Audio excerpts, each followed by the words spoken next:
Next earring கொஞ்சம் ஹெவியான earring, செம்ம ஹெவியான இயரிங்கு, ட்ரெடிஷ்னல் இயரிங். இங்கே பாருங்க.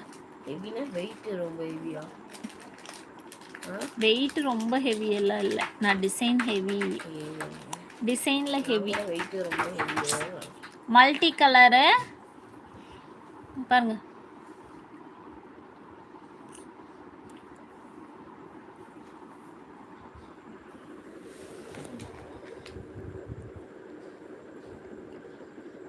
உள்ள வர அதோட டிசைன் பாருங்க.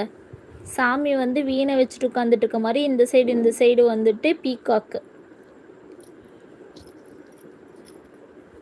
செம்ம கிராண்டாக இருக்குது. நீங்கள் ஃபங்க்ஷனுக்கு நெக்லஸ் எல்லாம் எதுவுமே போட தேவையில்லை, இந்த இயரிங் மட்டும் போட்டு அழகாக சிம்பிளாக சாரீ வியர் பண்ணால் சூப்பராக இருக்கும்.